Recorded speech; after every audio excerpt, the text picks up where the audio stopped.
Hello, welcome to Mindful Bollocks, the podcast where spirituality meets real life, and sometimes things go awry. Let's be honest, it's not all incense and perfect lotus poses. We're here to keep it real, be a bit messy, bit sweary, but we are always, without a doubt, mindful. I'm Melanie. I'm Kay. We're your slightly chaotic guide through the world of mindfulness with a healthy dose of bollocks along the way. Absolutely. So this is your reminder to keep checking in with your body throughout the podcast and or throughout the episode, and at the end of the episode we'll be sharing what we call a sensory snapshot. So a quick recap of what that is: it's made up of it's basically the highest sensation you feel at your body, and you describe it using four things, which is the location, the temperature, the movement, and the texture. And if you want to understand more of what that is, you can go to our link tree, which is linked on our profile, and it has links to all of... Oh, what do I mean by spirituality? Are we using it in Somebody's come up and asked, what do you mean by spirituality? Oh. So we mean, basically, for me, spirituality is about personal growth. It's not just about connecting with divinity. It's about learning who I am and how I operate in the world, and being a better person. What does it mean to you, Chemical Soup TV? Let us know. Thank you for the comment.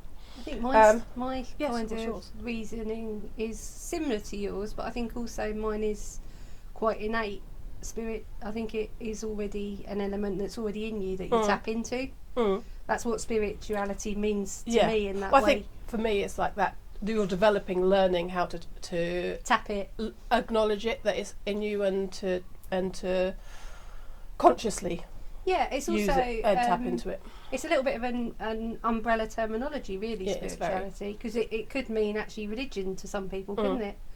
And while it doesn't mean necessarily in every element, it's more about, I'm very much elementalist, so it's more about what goes on in the elements of the world, and that's where spirituality sits for me. It's always got to have the four elements included in it for my thing to get it to have energy. So there's your answer. Yes, definitely. So during this podcast, we're encouraging you to connect in with your body, because that's one of the ways in which you can tune into your innate spirituality and connection with any divinity that you consider to be around. And the links to what it is, why to do it, and how to do it is actually there's a pinned video on all of our profiles. And though you can access that through the link tree, which is connected on this profile.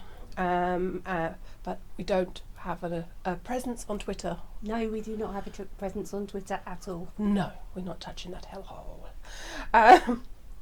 So last week we were talking about connection and limbic resonance, and how that all relates to the culture wars, and we talked about Bacon's Rebellion. Yes, we did. And this week we are talking about Kay's favourite subject. Yeah, we're actually talking about gender bias in medicine. We're going to focus it on the UK because this is where we actually are. That's where the studies are that I've.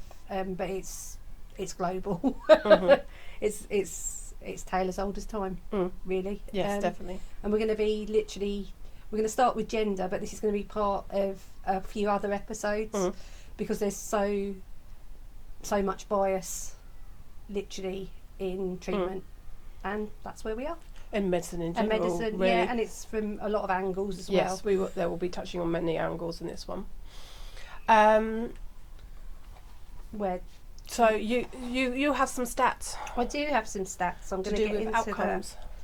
I'm going to get into our... We're going to look at the outcomes first and then work backwards, yeah, really. The reason we're going to go for it that way is because of the relevance, really. Because as you know, hello again, Chemical Soup TV. It's about dropping all that's false. Yeah, absolutely. That's why I like unpicking. Yep. Really, it's to kind of see past what's actually the nonsense or the bullshit, as we do quite often say.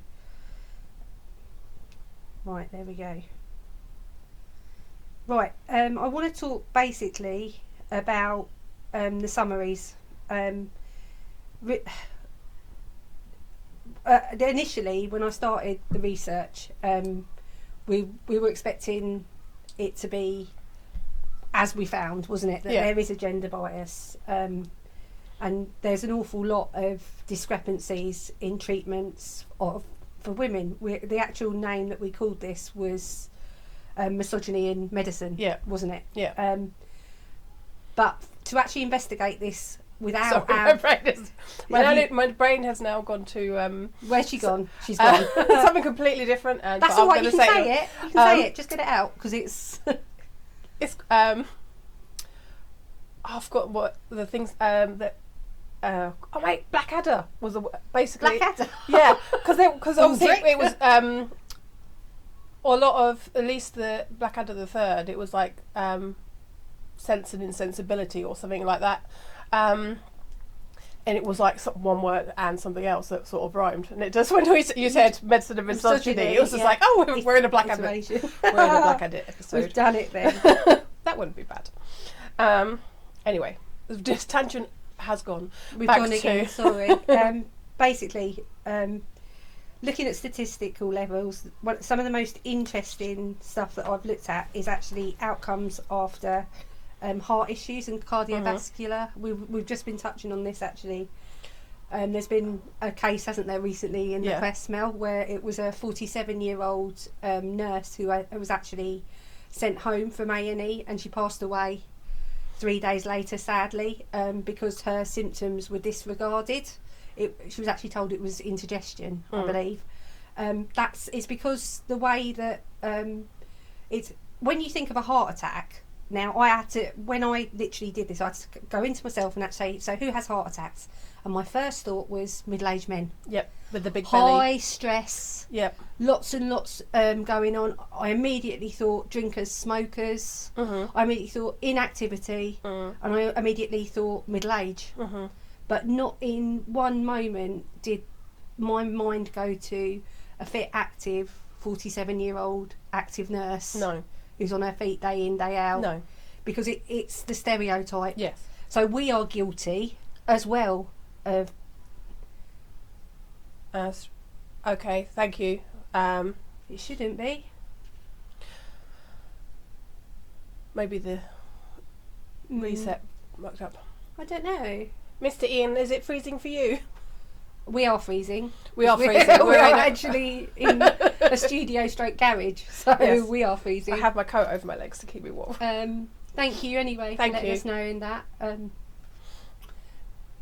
But anyway, the outcomes for women who actually are referred with secondary care and diagnosis are 11% less likely to even be referred in the first instance with cardio. Well, literally a cardio event. So they're 11% less likely to live. Yeah. When they've actually, because it's not identified in the first instance as a cardiovascular event, which is really concerning. But would you know what it appears like in a female? No, because it's everything is it can be stomach based. Yeah. Which is, you always think it's tightness in your chest and shoulder and a disassociation pain in your shoulder blades and dissociated pain. That's cool, because I do actually have that, and I'm like, am I having a heart attack? But if it's not like that, maybe. Yeah, but that's quite worrying, isn't it? It's worrying that we don't immediately. You think of all it because it's all male orientated. Yeah. All of the you're in the high risk group, when in actual fact it can happen to anyone, can't it? So there we go on that one. Well, I went and, because I got you can't see them because I've got big tons of makeup, but I've got the little pockets of basically cholesterol on my eye. Right. So I went and had it checked out, my cholesterol level. Luckily it's high, but it's the high end of normal. It was so they're not looking to do anything about medication. But I'm not, because there's statins. I'm not really sure about statins. No, I know, and they can cause problems in themselves, can't they? One thing, we have to acknowledge, like, we're not complete. Yeah, we do like complementary therapies, but we're not completely in the don't ever take Oh yeah, we take allopathic medicines. Yeah, of course. But it's. I think we have to. In past generations, it was the doctor told us to do this, and so I'm going to do it. And now I think we have to take a lot more a lot more proactive approach to our own health. We can't. It's not just the doctor. We're going to go to the doctor. He's going to tell me what to do. See, but the they're going to tell me what to do. That women are better at almost self-diagnosing. Yes. And seeking help, which is why we do live longer. I think I believe that, and that is the fact of the matter is it's just being heard as a woman and not being classed as hysterical in the first instance, and also it's the hormone element where unfortunately you do have this element where it is just ladies' problems, and if you're unlucky enough to have a practice or fat, it's always fat. If you've got a bad knee, you're fat. Yeah. Well, it might be. What if I've got a fat knee? What if it's just a fat knee? You can have that, can't you? People can have elephantitis. It could be a thing. Yeah. But it is just literally, it's about men and women are different. There's no doubts about it. And this is why there is bias in medicine, because the studies are predominantly based around the male physique. I've got a really interesting... Which is good for the women that are leaning more into I was going to talk about trans as well. Yeah, trans people. And the fact that people who still have the sex organs are female but identify as male, because they are gendered... If they are gendered as male in their medical records, they can be missed for things like screenings. So it's also that needs to be addressed, which is because you've still got and vice versa. Trans women will still need to have prostate.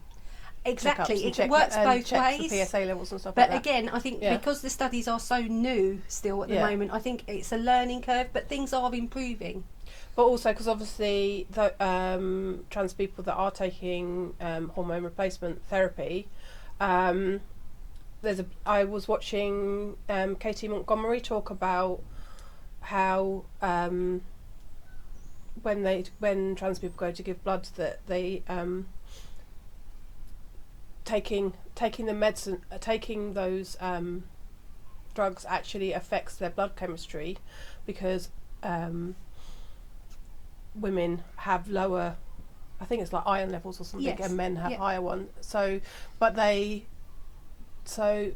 treat trans women still as men, and therefore think that, so when a trans woman goes and gets her iron checked, then she's checked on the wrong level. Yeah, on the wrong. So it looks like she's anemic, but she's not. Yeah, because it's an associative diagnosis. Yeah. So it's not looking at the whole picture. It's not understanding how the drugs they're taking are working on their body, and therefore, so it's where do you need to draw the line with the body that they were born with, and where do they need to and where do they need to be? It's because I've actually got some stats on this now. Love stats. Because of the way the electronic records and gender markers are handled, trans people can be excluded from automatic cancer screenings invitations.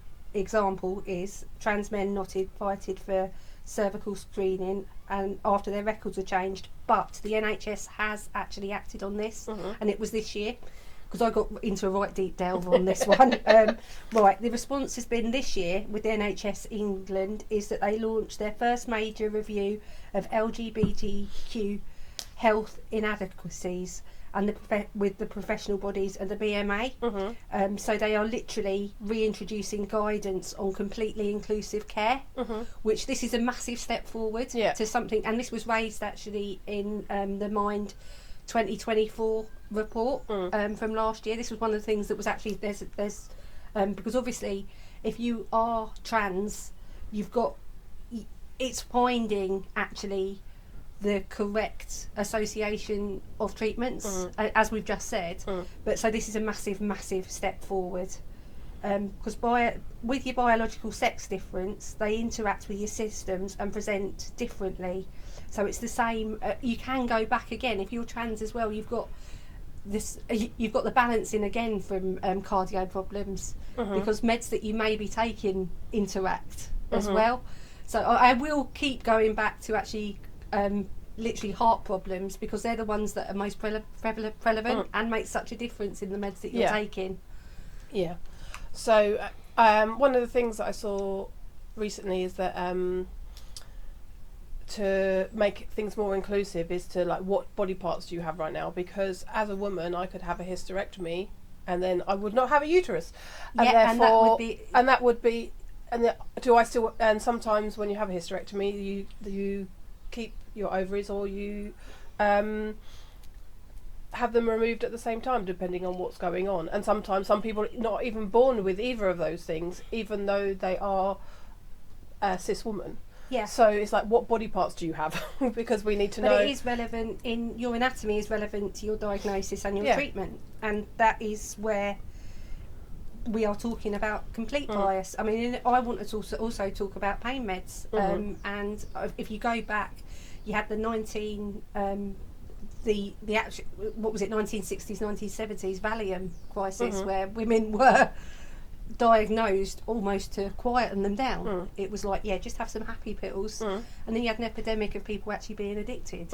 Because they weren't happy with their home life, so they were depressed, just to keep them quiet, wasn't it? Really, it was medicate them to. So and then you've got the elements of self-medication as well, which is on the and with mental health, you've got statistics which will tell you that 3 out of 4 suicides are male, but you do have an element of with males obviously don't seek help. So I have diverted from the female issue there, but it's also the hysterical woman issue, where it's because hormones aren't completely understood and haven't been incorporated into medical studies. Relatively recent, that we have lost the elements of what's mental health and what's actually physical health. Yes. And that is where we're going to talk about some misdiagnoses in a while, but that is why women constantly have to repeat visits.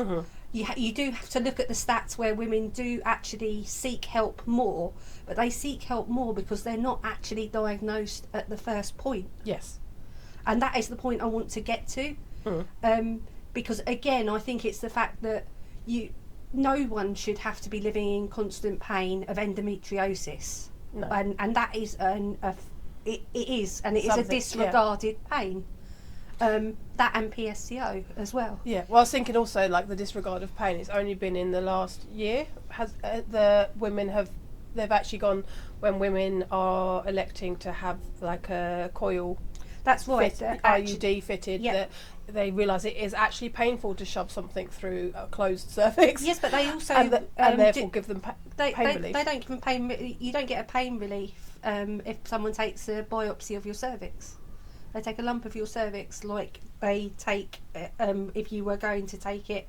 All I could say it's like a hole punch, and that's done without anaesthetic. I had to when TMI's coming up. No, that's right. We're real women, and we are talking about real lived experiences, and that is what people need to do. As uncomfortable as it may be for someone, if people don't speak out and say, actually, no, why do we sit here and tolerate that pain level? But really, when you get your boobs checked, right, would a bloke have his balls put in like a press? No, and because they wouldn't go, would they? Yeah, because it's the accepted norm. Yeah. That's the process that we go through. And it's difficult, isn't it? We're just too hysterical. It's not really painful. It's well, actually, it depends who does it, I believe. I think so, because I've had it done twice. Once on the route now, because I am now old enough to be having the routine ones. But I wonder if it's a bit. But I've also had one because I did find what I thought was a lump, but it was actually hormone related. It disappeared. It actually disappeared before I got it checked. So when I got there, that's really good. Which though. Is always get checked anyway. Yes, regardless if they're going to squash I'm still going, like because it could squash them. And that was more squeezy and more painful. But I wonder because with the poo sticks that they do for screening for bowel cancer, Yeah.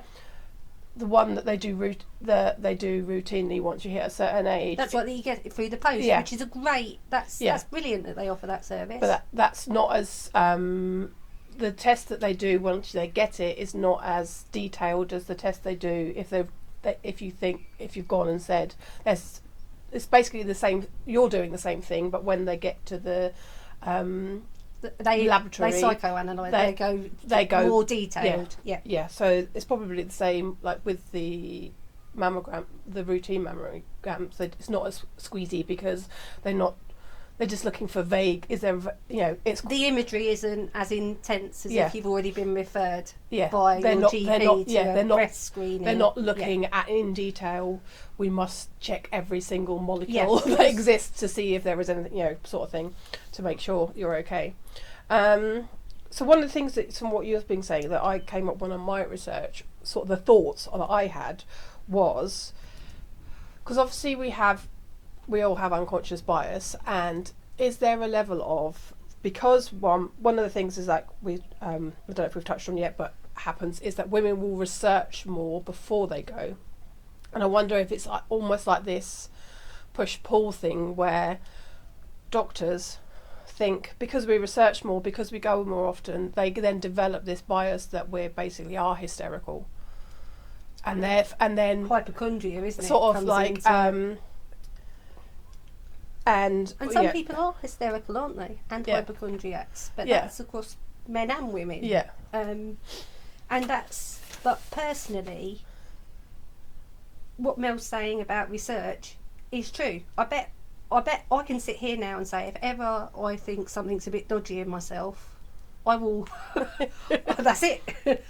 And that's quite dangerous as well. Sometimes, I think you have to take a step. Once you've got it, you have to take a step back and go, yes, it could be cancer, but it's also, there is a lot of other things that it could be. So because basically, if you research everything you research, one of the things, it could be is usually, it could be cancer. So you have to go. It's because you go to your worst case scenario, don't you? And it's fear, Mel, as well. Because it's one of the most terrible. It's one of the reasons why the most supported charities are in. The three charity types that are most supported are children, animals, and cancer, because it's one of our biggest fears, basically, of.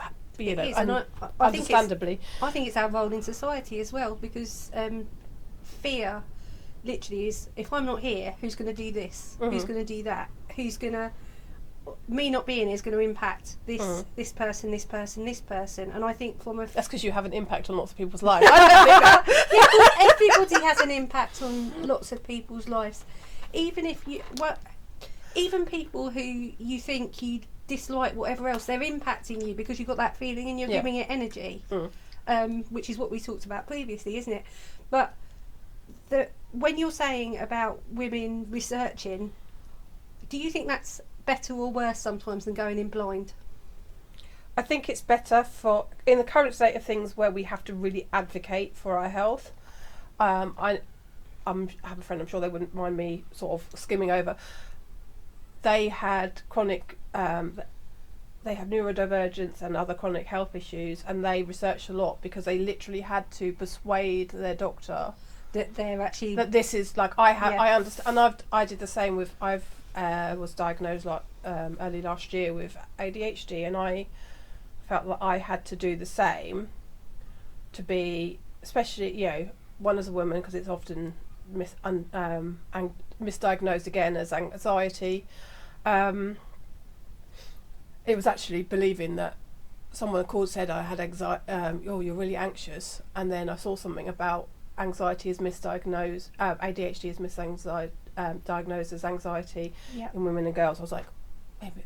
And there was a few other things. Was it a light bulb moment? It was a bit like, well, not necessarily like a full on. It was just like a flicker of a light, like there might be something that I need to drive your peripheral. Yeah, I might need to research this a bit more and understand, because I think it is. Then you can advocate. We need to advocate for ourselves more. I think as females, you need to advocate for yourself more anyway. Women. Yeah, sorry. We're not sorry. incels. Yes, that's right though. And this is why this is good, because we're not actually frightened to call each other out. Yeah. And that's important, because that makes it actual Technically we are genuine females. Yeah, but it's a genuine conversation. It's, Yeah. This is, this is what could be around your coffee table. It's not, which we would call each other out, and we do. So I am actually I annoy friends because when they say something bigoted, not that you're saying that you're bigoted, but I will call them. I'm like, and sometimes I wish I could just shut the fuck up. But actually, yeah, but I always think it's better to say it than internalise it anyway. Yeah. I think get it said, just get it out in the world. to be fair, if they don't like me calling them out, then they won't be my friend, and that's probably okay. And they can bugger off then. So I was just thinking about talking. What time are we? We're coming up to 1 o'clock. We're doing well. Oh, my hands are getting cold. It's really cold. I think what we're going to do is I'm literally going to build a chimney, and we're going to have a log burner out here by next week. Would you like that? That would be really good. It's probably not going to be very successful, and We'll there'll probably be no studio left. Yeah, but I just will be try. The smokiness that you see won't just be on the lens. It will be actually in the room. When you talk about your diagnosis, Mel, did you? Do you mind talking about how you actually sourced your diagnosis? Did you go down the NHS route? So I went to my doctor, who luckily I'd have said, I think I have ADHD, and I would like to try some of the medicines, because I understand that it actually can help people. There was so this friend that I was talking about before, they had neurodivergence and had gone down, and medication was helping them. And Shaparak or Sandy, also, she actually has a book as well. Actually, I've got it, but I haven't read it. I have it twice actually, because I bought one to take with her when we went to see her, and then I forgot to take it with me as an ADH person, so I bought another one there so she could sign it. but that's all right, because you're supporting her. Yes, so you can always gift it. That's true. I can't remember what I was going to say now. But yeah, so I'd heard the medication can really help. So I was like, I'm intrigued now, because I was fed up with my executive dysfunction, and I was like, I need to try something. So he then didn't give me the right to choose. He just referred me to our local NHS services, which I was like, fine. I didn't think about it. I just went. But actually, I should have bought the because I got a copy of the report, and I was disgusted. I had done so much research, and everything was dismissed as she feels like women and girls are underdiagnosed. It's like, no, there was a research done, and I was talking about the research, the ADHD. It's called Attitude, because it was called ADD. There's a magazine. I was talking about an article, and it was so dismissive. And when I said that I didn't drink, because of ADHD, I have a tendency to over-explain. Then actually, I said, "Oh, but I've got all this gin because I do really love gin. We need to have a gin night." You'll have none left. That's fine. I have I've got so many different flavoured gins, because I do love a flavoured gin. It's good. No, this is actually part of the story. I know it is, but I know the digress, don't I? So I was just like, and I used to be, I was out and about as a early 20s in the 90s, and I was like, I used to be a ladette, because that was the thing then.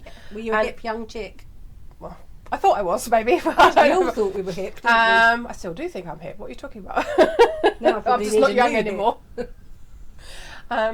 So I thought that I just over-explained it, and then she denies drinking alcohol, because they expect everybody, the NHS mental health services expect everybody with mental health, although ADHD I don't class as fully mental health, because it's just in you, it's you. A brain difference of chemistry. wiring and chemistry, and it was just so dismissive and like pathologizing, and I was like, I didn't want to go back. I told them I wasn't interested. I knew they'd try and diagnose me with other things. They put EUPD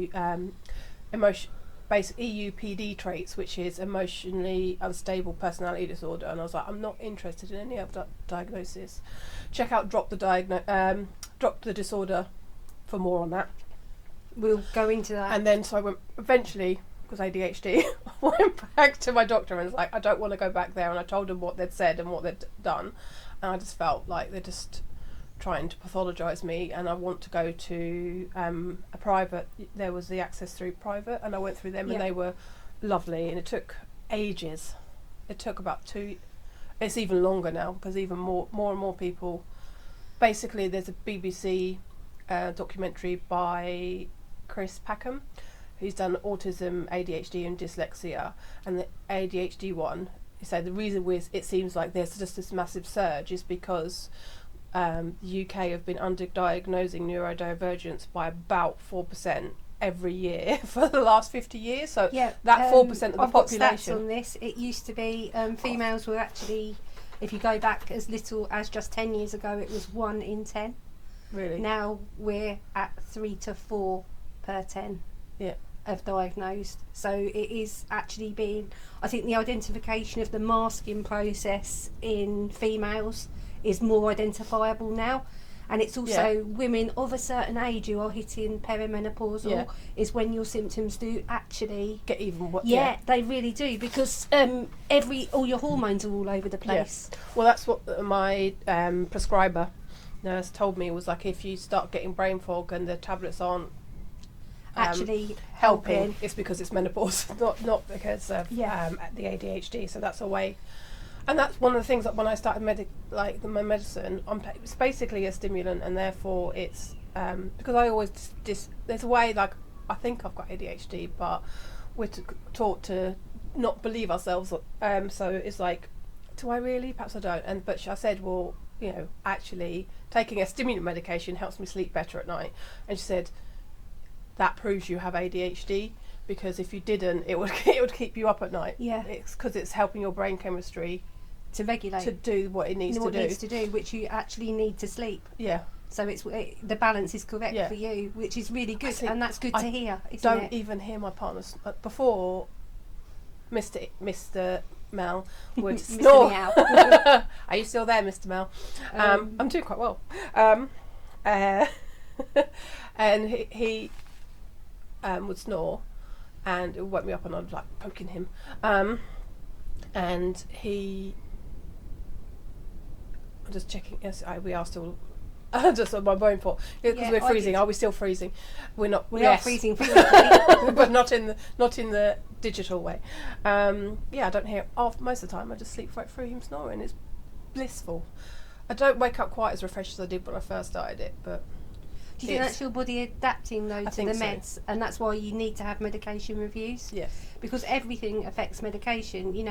Women have physically got more fat than men. Mm-hmm. So when you've got meds, and particularly pain meds that have been predominantly tested on the male anatomy, you're going to have a disparity, aren't you? So everything is relevant, especially when you're of the age I am and you, Mel, where we literally are approaching and in perimenopause, or our hormone levels, mine are all over the place. In actual fact, I was looking this week at some things, and I thought, maybe a HRT patch might be quite good. That might actually regulate a lot of things. And then you've got the plus and the minuses in every situation. But it's the fact that our bodies change, and it's the variables within our bodies that change, and that's why gender bias is real. It's completely real. It's everyone's body is different, and that's why I think if you are lucky enough to get a practitioner who looks at you as the whole being and knows you, which is where it was great even when I first had my kids, going back 25 years ago, where you had a doctor who knew the whole family and knew you through everything. You could go to the doctor and literally say, oh yeah, I saw you last month for this, this and this. You talking about a coil being fitted. I had a coil after my first child, and I can remember feeling that the pain was worse than childbirth. I can remember feeling that, and I didn't have easy deliveries, but I can remember thinking I never want anything to do that, to touch me like that again, because there was no pain relief. I thought this is going to be fine, this is going to be a walk in the park. And then suddenly it was, to all intents and purposes, because it didn't want to be in there. It was just like it feels like your body's trying to expel it. Yeah. And probably is. yeah, but we're playing catch up, aren't we, with acknowledging female pain, and that is why things get dismissed as, oh, it's a heavy period. How many times have you woke up and you thought, oh blimey, what's going on here? I think with hormones it's happened to all of us. You're just like, oh, okay, that's fine, and then you don't dismiss it, you talk about it, you get it, and then it's like, well, something similar happened to me, and you kind of, oh, that's all right, because it's 2 instances. And again, it's your age, and but we're all different, and it's. Well, I have a period experience. Yeah, here we go. Of period pain and periods. So I think it was just before lockdown. So it was just like probably 2019. I was having really bad period pains. And I went to the doctor. It was actually a woman doctor, and so she said, "Oh, I'll send you off for a scan. And if it comes back normal, you'll just have to put up with it, won't you?" was what she said. And so I was like, and the scan came back fine, so I was like, okay, I'll just try and put up with it. And then it was like, no, this is too bad. And I went back, and I had to cry at the doctor, which is like, they could think you're hysterical, but sometimes the only way to get them to actually acknowledge that it is actually really painful is when you're like in tears and emotional. So he did send me to a consultant, and who had a fantastic name, but I won't say it. And he then, and I think that's sometimes the way, like, I don't really care if I'm being checked. Like, it was, he was a gynecologist. I don't really care. I'm not like, oh my god, I can't be possibly touched by a man. But it's like, sometimes, like, he's never been through period pains or periods or anything like that. So it's like, how can he really understand? He was like, oh, well, it's probably, do you have like do you have IBS symptoms? I was like, well, and he was like, well, it's probably that then. And he was trying to really push me down the he literally was just trying to put me on IBS medication immediately. And I'm like, I don't think it is that. I can feel the difference between like my period pains and when I'm having digestive issues. It feels different. It's not that. It's definitely around my period. Yeah, I know my body. And we're experienced in this. Our own body. You are the expert in yourself. Yes, that's what we have. That's what we need to acknowledge. And that's what the doctors need. Yeah. The doctors are understanding of different medical conditions. Not unless you're actually with a really high level consultant. The GP is they have usually hours of lessons on every rather than years of experience on different things. It's also learned experience, isn't it? I think when anything within yourself happens and it's the first time, it's scary anyway. But interestingly, that's probably, if something happens the first time, I probably wouldn't go to the doctors the first time. It depends how bad it is. Well, it would depend. If my leg fell off, I probably would go to A&E. But if it was just a toe, I'm not completely sure. But it is literally, it's the fear factor as well, isn't it? But it's the generalisation of diagnosis that's this. He was like, oh no, it's pushing me down, and he was like, I was like, will you please ask my doctor? Like, I done my own research, and I was in vitamins. In one of the people I knew then was like, oh, look at sometimes we all have a tendency to be sort of deficient in lots of vitamins and minerals. So I was in some Facebook groups that were run by doctors. Actually, they're not just run by random people. It was actually, they were run by medical professionals who have specialised in vitamin and mineral deficiencies. And I was in the vitamin B one and say, well, this is my experience, and it says, well, actually that sounds like vitamin D deficiency. So I then went, so my next appointment I was talking to him, and he was like, no, he was like, I sort of basically nagged him into asking my doctor when he sent the letter through about the IBS medication, Buscopan, I think it was, they were, or something, one of those sort of things. I was like, will you please ask them to do a vitamin D thing, and I was deficient.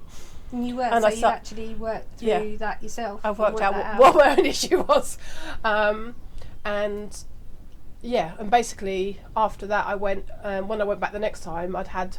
I think we were into lockdown then. There'd been the times that I'd gone up to meet. I think Ian and I, when they'd just coming out of lockdown, and Ian and I had gone to a zoo 1 month, and then my periods were really not. We'd been in full sunshine for most of the day, and then my periods were a lot less painful. And then the next month, I'd spent sitting near Uffington Whitehorse with my mum and Mike. We'd met up in the middle. Okay.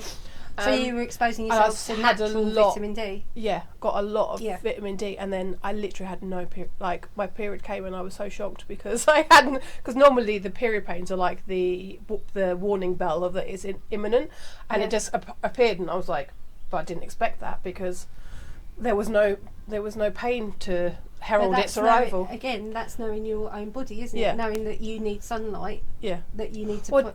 It's not necessarily all my body. It's like knowing my life. I knew that I didn't go out very much because I was working for myself, working from home at the time.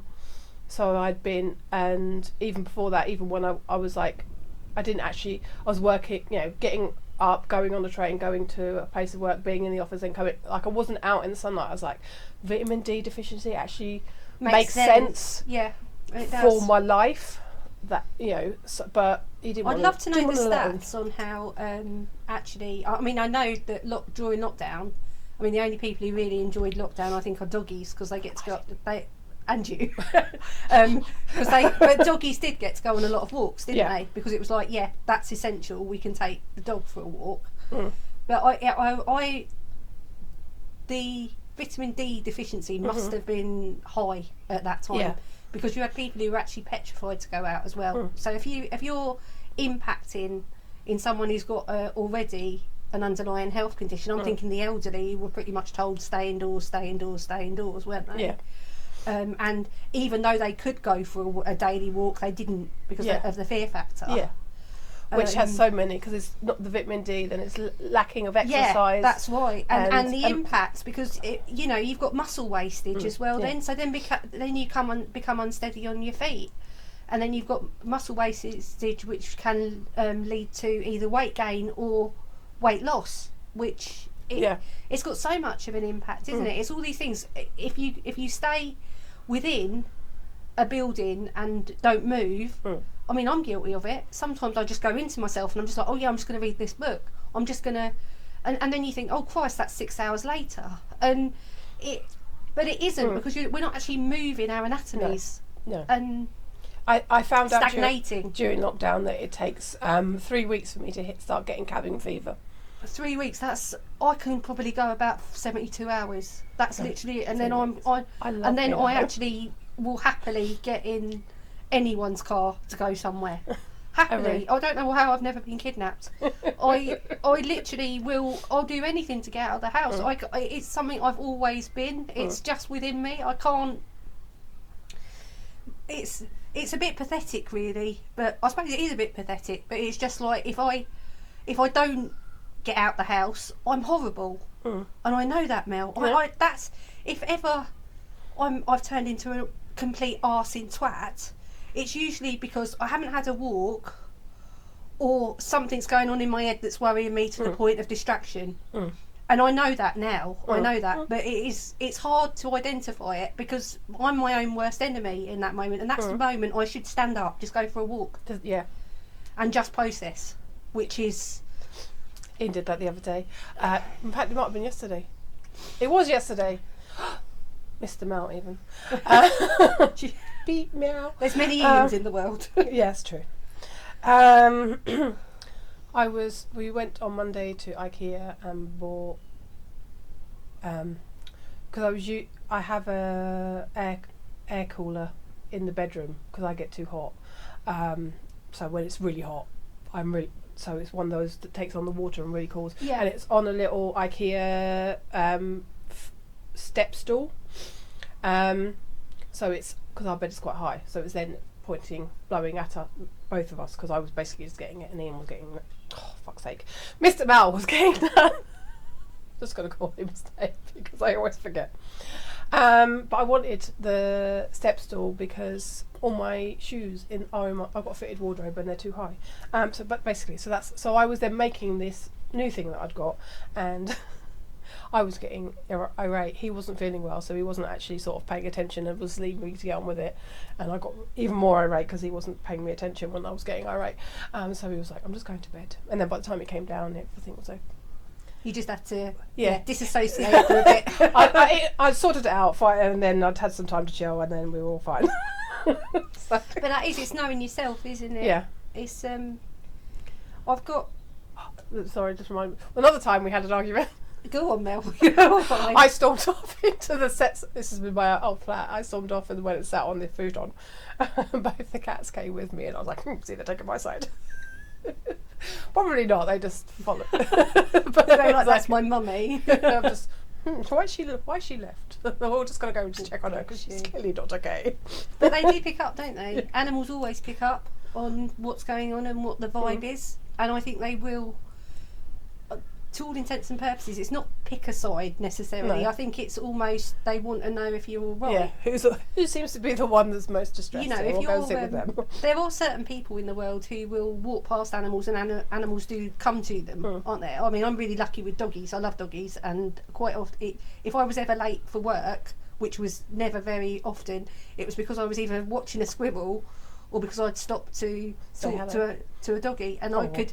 And still now, there's people who I know the dog's name, but I've no idea who the actual owner is. The amount of times I've walked past someone and completely ignored them but said hello to their dog. It's so bad. And then when I left my previous role, I got about 7 different requests on Facebook, and I couldn't put 2 and 2. I was fine if there was a dog in the picture, because I was literally just like, oh no, I do know, but it was. I did work it all out, and I did respond to them all appropriately, but because they just wanted to keep in touch, and it was literally that I didn't associate the name. It was. But show me your dog, and I will understand who you are. I was really lucky because I would leave for work in the morning, and the route that I went was a dog walking route anyway. People had just either done school drop off or were just walking their dogs, and it was joyous. I really love trees, and I love everything in nature, but that would set me up beautifully for the morning, and particularly on a Saturday when I had to be in half an hour later, because it was like I'd still leave at the same time, because I knew that I was going to say hello to as many doggies as I possibly could, and it's just joyful. I'm not going to. Indeed. Well, talking of dogs, we can then bring it back round to medical, because obviously they're now training them to sniff out cancers and all sorts of stuff, and obviously then there's also medical dogs that can detect slight ketones, isn't it, for diabetes? Slight changes, like I can tell that seizure dogs as well. It's just fantastic. It's phenomenal. But then why wouldn't they? Yeah, because it's senses that we don't see and understand completely. Yeah, it's that disconnection from going back to last week. It's that disconnection from ourselves. Absolutely it, and how great and life changing is that going to be? That's going to be if you can get a seizure dog who can literally sort that out. You can get down on the floor before it happens. Yeah, because the major injury during seizures is from falling. Because regardless of if you fall over and you're 5 foot, you fell 5 foot. Yeah, and you can't disassociate that statistic. You can't think, I just fell over. Any fall is dangerous. But if you're falling and you're also seizing in the moment, you're in danger. So you need to get as close to the floor and protect yourself as much as you can. Yeah, and that's life changing. My mum's cousin died from a seizure. He and every seizure you have, it takes a little bit with you. Yeah, it's absolutely, it's absolutely horrific. So us to have that understanding, to be able to change outcomes for people. Same with people who are going into hypos. Or the other end of it, where their blood sugar's far too low. You could, because when you're in that moment, you're living it, you're actually unwell, you probably aren't associating that's what's wrong with you. Well, no, because we live in such a fast-paced world right now that it's just, we don't have time to focus on what the hell is going on in our bodies and understand absolutely. it. So, and if we get a cute dog to help us, it's amazing. Moving on to back to the diagnosis. Obviously, not obviously to Kane, but not to people watching necessarily. My mum passed in May from bowel cancer, and I was looking at the stats around that and misdiagnosis, because my mum basically was dismissed by a doctor who was actually one of their friends, which is the sickening thing. And she, just in case anybody who knows him was watching, she considered him signing her death warrant. I want to put that out in the world because I fully agree. Can I say something Yeah. though there? Do you think, as he was a family friend, he couldn't give an unbiased opinion because perhaps he didn't want it to be true? Well, he should have. I wasn't that close to friend. Well, He was then he just used power then. Yeah. No, he had lots of complaints about him, and lots of women had struggled to get him to take them seriously. So he was just a misogynistic twat. So apparently women with more likely to have their bowel cancer diagnosed during an emergency than men, despite the visiting the GP more. Because they're more likely to have been diagnosed by the GP with a less serious condition, such as IBS, or having their stomach pains written off as menstrual issues. So Yeah, and hormonal. yeah, Oh, that's what I've got for bowel cancer Yeah. as well, is that it can be attributed to hormonal changes during a woman's lifetime. yeah. Oh, my mum was well past that, but so they can use that excuse. But it despite for my mum, despite having we have a strong history of bowel cancer. My granddad and two of his siblings have both passed from that, and she told the doctor that, and he still was like, oh, if I sent everyone who came here without, 95% of them don't have it. Well, she was the part of the 5% that did, and he didn't actually send her, so he killed her. Sue me. I'm not that I've said his name, so you don't. But if you know who, Bucky, if this gets to you, please. You're still processing this, aren't you? Yeah, I'm still. Of course you are, because it's very raw. It's very, yeah. May, I think wasn't it will always be raw, because I am so angry that this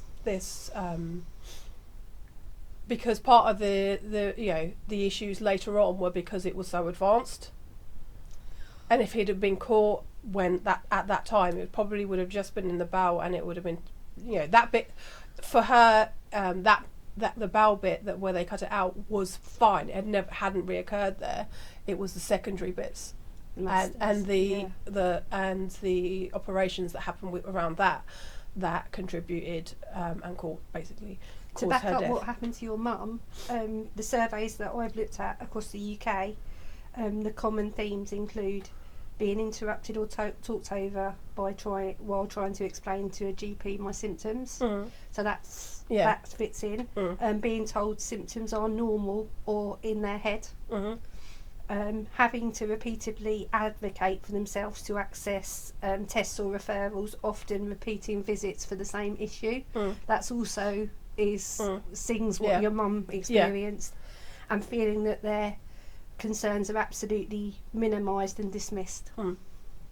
Well, because my mum was old enough to be on the poo stick thing, and because hers wasn't bleeding, it didn't show up there. Yeah. So it didn't get caught there, and luckily, unluckily. No diagnostic test is perfect. No. We acknowledge this. Yeah. But it's the not being heard and the it's consequences of not being heard. Well, why do they bother spending all the millions on the adverts saying, if you notice changes in your habit, please go to your doctor, it could be bowel cancer. And then when you go, because that's what happened, was something's not right, and then to be dismissed. It's why spend all those millions of pounds, and then you're basically the point at which it's then being dismissed. It's waste of money. It's a waste of more money, and it's impactful. It's the impact, isn't it? I'm going to give this a little bit of a rounded element. I have looked into what they are saying is changing from from reports within the UK. the new UK research guidelines are encouraging equal gender representation. That means that you're looking at everyone. You're not just being dismissive in the instance, oh, that's not a female-led cancer. Because if there are cancers, you can get breast cancer in males, and that should never be dismissed. No. But there are cancers that are female-based. Yes, they're different cancers that are more prevalent. And there are more prevalence of bowel cancer, correct me if I'm wrong. I think so, yeah. Yeah. And the strategies are now on also reproductive health. It would, even if you were still of a reproductive age, that would be focused of the potential in those cancers. And now it's, if you do get a bleed post menopause, it needs to be actually investigated immediately, and the NHS do investigate immediately. Yes. So that's a change, just to you know, just to give it a little bit of a rounded. So for as we sound that we are incredibly negative towards the NHS, we love the NHS. Yeah, we are very. I am forever grateful to Nye Bevan for the creation, and things can't change without people talking about it. No. This is kind of why I wanted to do a deep dive into medical bias. It's because if we don't talk about it, we don't talk about symptoms, then it's not normalised. No. The days are gone where you don't mention, fathers and whatever. I didn't know about girls' periods or about tampons or all that. Those days are long bloody gone. There's still some. Oh, of course God. There's always going to be people who are archaic. Young lads who think that we can hold period in like campy. Yeah, or there's all that. But if we just keep talking, if something is wrong within yourself and you feel it, because I think most of us, if something is wrong, we know anyway. If you're in tune with your body, you know. Then advocate for yourself. Don't be frightened to visit your GP with a friend, so you get a second set of ears on what's been said. Yes. And don't be frightened to contact your practice managers either if you don't think that you've been treated appropriately. I'm not dissing all GPs. I'm not dissing NHS in any ways, but you are the advocate for your own self. Hold on, I need to keep going. I need to. Are you all right? I need to. Oh, do we need to? Have we got? Oh no, maybe. No, that is ours. Oh my god. Oh. I thought we do have a bot, but it's actually a Ko-fi bot, which is our bot. I don't know what that is. Oh, we're doing it ourselves. It's our it's coffee. The tip thing. It's somehow coming to. I didn't. I obviously set it up to do that. I don't know. I just connected it to Twitch. Sorry to distract you, but I was like, I don't know what's going on. That's all I wanted to say on the outcomes. I also want to talk about mental health for men. The other, can I just quickly on one of the things that I want to advocate for when you go to your doctor, if they dismiss you, and they're saying that you think you need to be referred, and they are saying no, ask them to make sure that they note in their records that they are denying your request, because one, if it will either come back to shoot them in the frigging foot, or often they don't want to write that, so they will refer you because they don't want to write. Like, if just force them to note it in their records that you have requested this and they are refusing, because often that will push them to give you the referral that you're asking for. But don't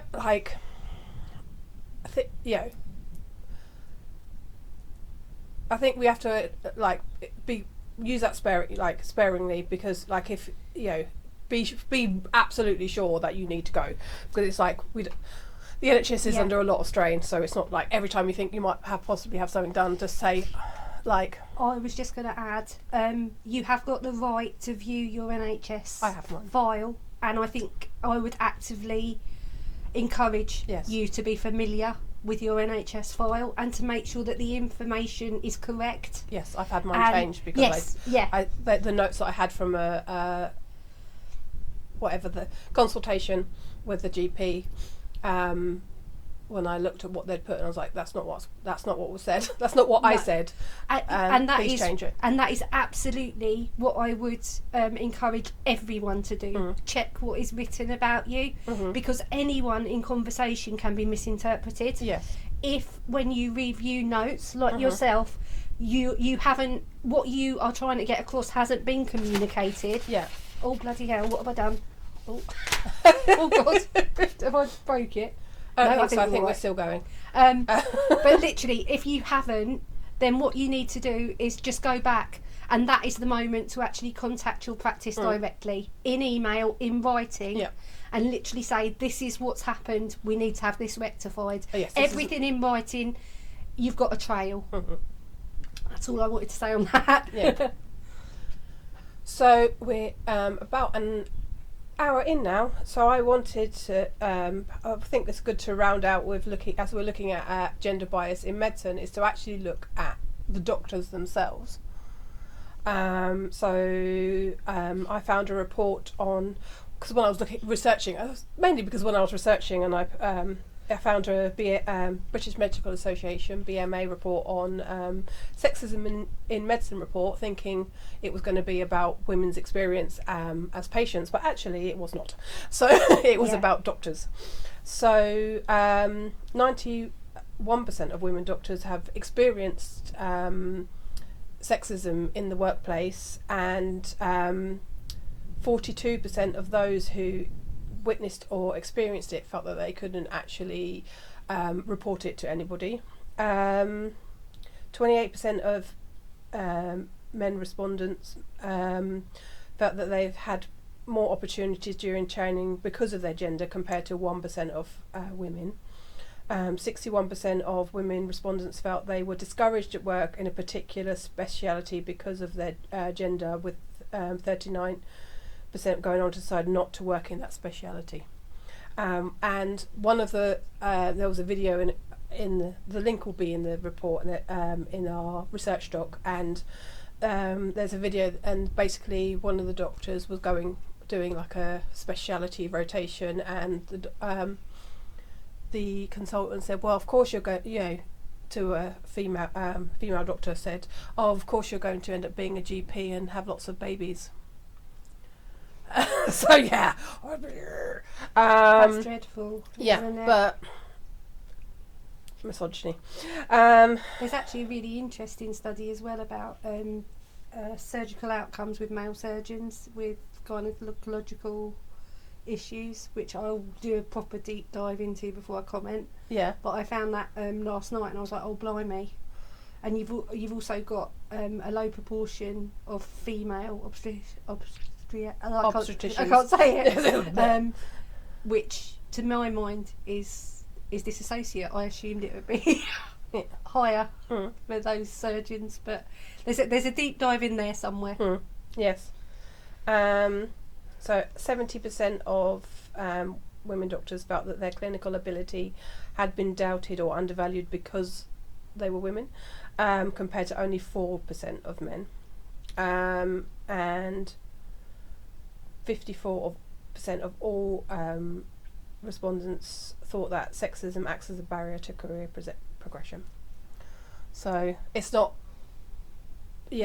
and we need... I'm going to say something now. Go on. It's a man's world. It is a man's world, still, even in 2025. So I think, and it's neat having those, having more women as doctors will help. Like with all of the science and a lot of the careers, it just gives a completely different perspective on things that is helpful. So if we want women to be more heard in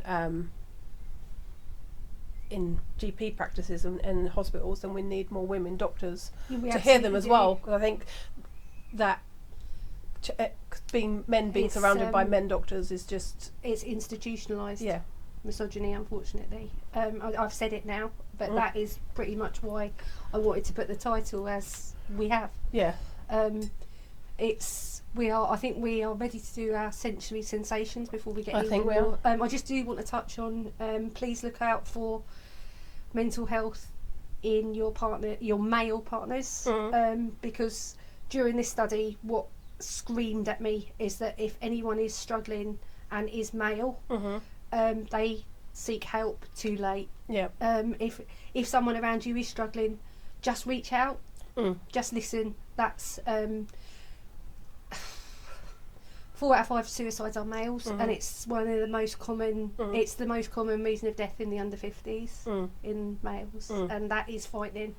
So while we have focused on females, mental health inequality, there is a male. I think there's a level of there's that toxic masculinity idea that we have to be. It's absolutely toxic masculinity.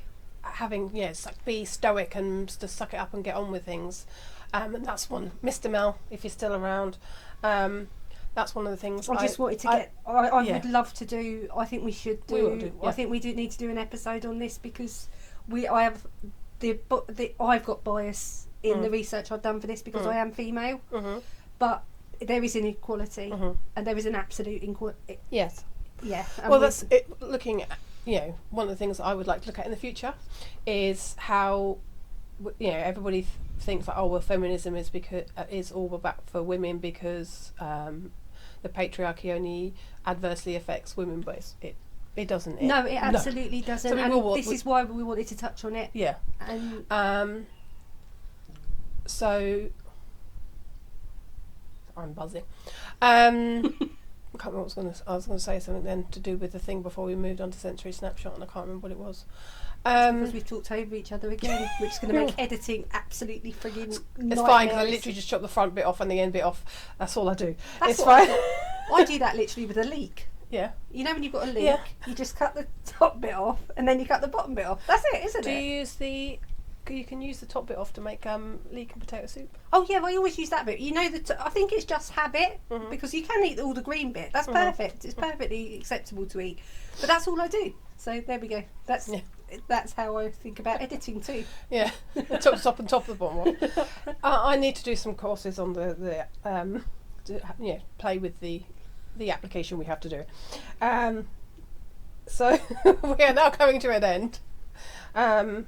Next week we have a change to our schedule, don't we? Yeah, it's coming and it's in the news. And Mel, over to you. So we're going to be talking about basically it's a form of racism where white people are taking indigenous people's babies. So in the news at the moment it's happening in Greenland where they've been using white-based assessment criteria to assess the quality of parenting of Inuit and suitability of Inuit Greenlanders, and it's been just freaking terrible. We probably will both cry next week because it's just awful. Also, if you are going to join us next week, I would have a little read up yourself. Yeah, because the stuff we're going to touch on is quite it's intriguing actually, and the fact that it's changed so quickly actually. Yeah. When it's happened for years. Needed to, because it shouldn't be going on at this day and age that they're still doing that. But we're also probably going to touch on some other cultures where it's still relevant. Yeah, and it's happened where it's been happening. Yeah, been happening in the past with lots of different places, not just in Greenland. So, and looking at cultural difference, and that actually culture, you cannot dismiss someone's culture as making them inappropriate. No. So there we go. Yeah. Well, and now we'll go to sensory sensation. So a quick recap about what a sensory snapshot is. So it's 4 main elements. So it's the heart. Sorry, I always forget this bit. It's feeling the highest sensation in your body at that moment and describing it with 4 things. So it's location, temperature, movement, and texture. I laugh because we're quite cold in here. We're absolutely so this week's sensory snapshot for me is there was a moment where I felt a thin, smooth, icy sensation from behind my breastbone up into my throat. My sensory sensation is I've got a bit of a prickly sensation in the back of my knee, and it's hot. Thank you. So thank you so much for joining us, and we'll see you again next week. Yeah, see you next week. Thanks, guys. Bye. Don't forget to follow us and subscribe and like and all that sort of shenanigans. It's give the bell a tinkle, isn't it? Yeah. That's what you do for updates. Tinkly. Tinkle the bell. Tinkle the bell. Thanks, guys. See you Thanks, later. bye. Bye-bye.